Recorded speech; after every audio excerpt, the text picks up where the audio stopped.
കുട്ടിയുടെ മരണം ചികിത്സാ പിഴവ് കൊണ്ട് എന്ന ആരോപണത്തിൽ തങ്ങൾ ഉറച്ചു നിൽക്കുന്നുവെന്ന് കുടുംബം.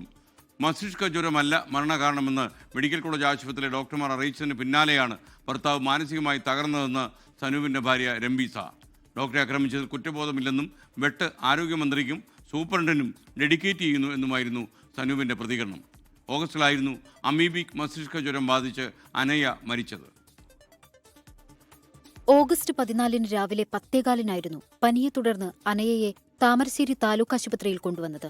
വൈകുന്നേരത്തോടെ കോഴിക്കോട് മെഡിക്കൽ കോളേജിലേക്ക് മാറ്റിയെങ്കിലും ജീവൻ രക്ഷിക്കാനായില്ല.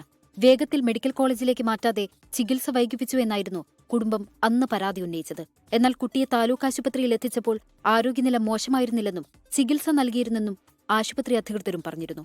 എന്നാൽ കഴിഞ്ഞയാഴ്ച കോഴിക്കോട് മെഡിക്കൽ കോളേജിലെ ഫോറൻസിക് വിഭാഗത്തിലെ ഡോക്ടർ അനയയുടെ മരണകാരണം അമീബിക് മസ്തിഷ്ക ജ്വരമല്ല എന്ന് പറഞ്ഞതായി അമ്മ രംബീസ പറഞ്ഞു. ഇതിന് പിന്നാലെ ഭർത്താവ് കടുത്ത മാനസിക സമ്മർദ്ദത്തിലായിരുന്നെന്നും ഇവർ പറയുന്നു.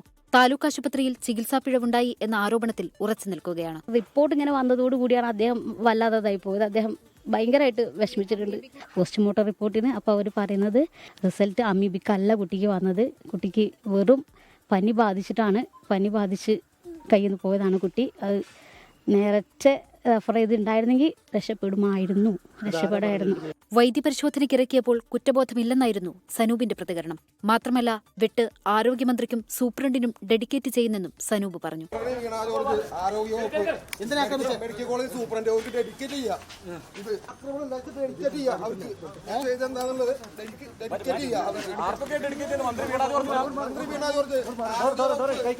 രോഗലക്ഷണങ്ങളോടെ കുട്ടിയുടെ സഹോദരങ്ങൾ കോഴിക്കോട് മെഡിക്കൽ കോളേജ് ആശുപത്രിയിൽ ചികിത്സ തേടിയിരുന്നു. ഇതിലൊരാൾക്ക് രോഗം സ്ഥിരീകരിക്കുകയും പിന്നീട് രോഗമുക്തി നേടുകയും ചെയ്തിരുന്നു. 24 കോഴിക്കോട്. ലോകത്തെവിടെയായാലും ഏത് സമയത്തും 24 വാർത്തകളും ഓഗ്മെന്റഡ് റിയാലിറ്റി പാക്കേജുകളും എക്സ്പ്ലെയിനറുകളും വിശദമായി കാണാൻ ഞങ്ങളുടെ യൂട്യൂബ് ചാനൽ നിങ്ങൾക്ക് സബ്സ്ക്രൈബ് ചെയ്യാം.